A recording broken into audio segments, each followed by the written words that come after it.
नमस्कार साथियों। आज की वीडियो में हम बात कर रहे हैं कि पंचायत चुनाव 2025 के लिए आप गणना पर्ची किस प्रकार से भर सकते हैं। तो साथियों, गणना जो पर्ची है पंच, सरपंच, जनपद पंचायत सदस्य और जिला पंचायत सदस्य के जितने भी अभ्यर्थी है उन सभी अभ्यर्थियों के लिए अलग अलग भरा जाएगा। और साथ ही साथ जितने अभ्यर्थी है या फिर उसके एजेंट मतदान गणना के दौरान उपस्थित है उन सबको भी गणना पर्ची प्रदाय किया जाना है। तो चलिए वीडियो शुरू करते हैं। जैसा विधिमान्य मतों तथा प्रतिक्षेपित मतों की गड्डियां बनाना।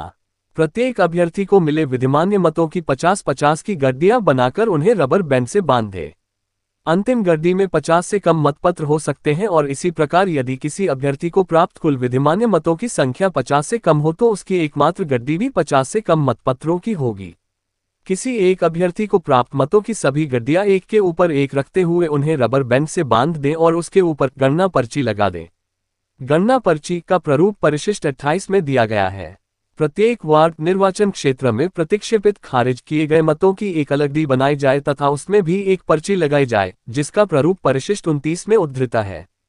किसी एक वार्ड निर्वाचन क्षेत्र से चुनाव लड़ने वाले सभी अभ्यर्थियों द्वारा प्राप्त विधिमान्य मतों की गड्डियों तथा उस वार्ड निर्वाचन क्षेत्र से प्रतिक्षेपित मतों की गड्डी को एक साथ रबर बैंड से बांधकर उनका एक बंडल बनाएं। इस बंडल को निर्धारित प्रक्रिया के अनुसार कागज की शीट में लपेटकर सीलबंद करें। ऐसे सीलबंद पैकेट पर यदि कोई अभ्यर्थी या उसका निर्वाचन गणन अभिकर्ता अपनी सील लगाना चाहे तो उसे ऐसा करने की अनुमति दी जाए। पंचों के निर्वाचन से संबंधित मतगणना कार्य संपन्न हो जाने के बाद ठीक उसी प्रकार क्रमशः सरपंच, जनपद पंचायत सदस्य एवं जिला पंचायत सदस्य के स्थान सीट के लिए डाले गए मतपत्रों की गणना की जाए और गणना का परिणाम पत्र यथास्थिति प्रारूप -17 भाग 1, प्रारूप 18 भाग 1 एवं प्रारूप -19 भाग 1 में तैयार किया जाए। मतगणना पूर्ण हो जाने और यथास्थिति गणना परिणाम पत्र प्रारूप 16 अथवा प्रारूप 17, 18 एवं 19 के भाग 1 में प्रविष्टियां प्रमाणित कर दिए जाने के पश्चात प्रत्येक अभ्यर्थी या उसकी ओर से उपस्थित निर्वाचन गणन अभिकर्ता को परिशिष्ट 28 में निर्धारित गणना पर्ची अनिवार्यतः और निःशुल्क प्रदान करें। इस हेतु आपको पर्याप्त संख्या में कोरी गणना पर्चियां मतगणना सामग्री के साथ दी जाएंगी।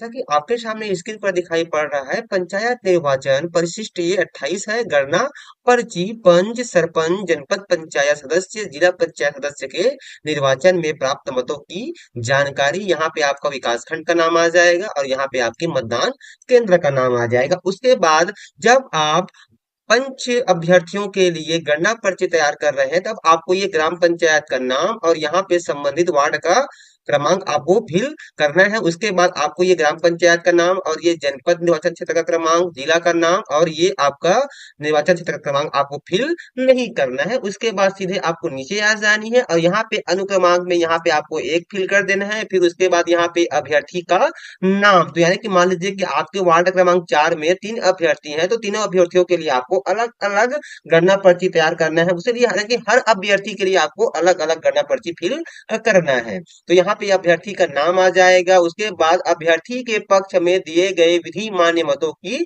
संख्या, यानी कि संबंधित विद्यार्थी को कितना मत प्राप्त हुआ है यहाँ पे आपको अंकों में और यहाँ में आपको शब्दों में फिल कर देना है। उसके बाद नीचे में विधि मान्य मतों की कुल संख्या, यानी कि संबंधित वार्ड में कुल कितने मत पड़े हैं विधि मान्य, उसकी यहाँ पे आपको संख्या फिल कर देनी है, यानी टोटल संख्या।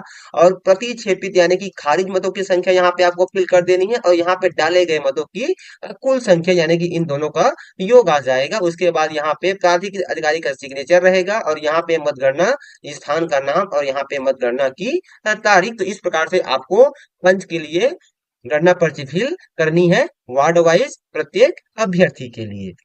उसके बाद यहाँ पर जो गणना पर्ची हमारा है वह है सरपंच के लिए। तो यहाँ पे आपका खंड को आपको फिल कर देनी है, यहाँ पे मतदान केंद्र फिल कर देनी है। उसके बाद सीधा आपको ये ग्राम पंचायत, यहाँ पे ग्राम पंचायत का नाम से सरपंच का निर्वाचन, ये वाला फील्ड को आपको भरना है। बाकी ये जो फील्ड है ये फील्ड है आपका, ये फिल नहीं करना है। उसके बाद यहाँ पे अनुक्रमांक में एक आ जाएगा और यहाँ पे सरपंच जो अभ्यर्थी है तो सभी अभ्यर्थियों के लिए आपको अलग अलग फिल कर देनी है। तो यहाँ पे आपको एक अभ्यर्थी का नाम फिल कर देना है, उसके पक्ष में कितने विधि मान्य मत पड़े हैं यहाँ पे आपको अंकों में फिल कर देनी है और यहाँ पे संबंधित को आपको शब्दों में फिल कर देनी है। उसके बाद नीचे में कहता है कि विधि मान्य मतों की कुल संख्या, यानी कि सभी प्रत्याशियों को मिलाकर कुल कितने विधि मान्य मत पड़े हैं, वैध मत पड़े हैं, यहाँ पे उसकी टोटल संख्या आ जाएगी, और साथ ही कितने मतों को खारिज किया गया यहाँ पे उसकी संख्या आ जाएगी, और लास्ट में डाले गए मत पेटी में कुल मतों की संख्या यहाँ पे टोटल आ जाएगी। उसके बाद यहाँ पे प्राधिकृत अधिकारी का सिग्नेचर, यहाँ पे मतगणना का स्थान और यहाँ पे मतगणना की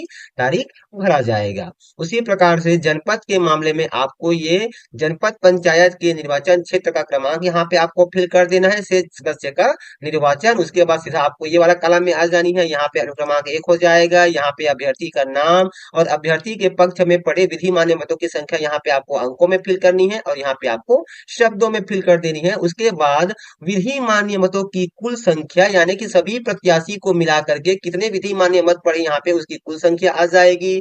यहाँ पे कितने मतों को खारिज किया गया है टोटल उसकी संख्या आ जाएगी। उसके बाद नीचे में डाले गए मत पेटी में मतों की कुल संख्या कितनी है यहाँ पे टोटल आ जाएगा। उसके बाद यहाँ पे प्राधिकृत अधिकारी का सिग्नेचर, यहाँ पे मतगणना का स्थान, यहाँ पे मतगणना की तारीख भरा जाना है। उसी प्रकार से जिला के मामले में यहाँ पे आपको जिला पंचायत का नाम, यहाँ पे उसके निर्वाचन क्षेत्र का क्रमांक, उसके बाद यहाँ पे अनुक्रमांक में 1, यहाँ पे संबंधित अभ्यर्थी का नाम और अभ्यर्थी के पक्ष में दिए गए विधि मान्य मतों की यहाँ पे आपको संख्या अंकों में भरनी है और यहाँ पे शब्दों में भर देनी है।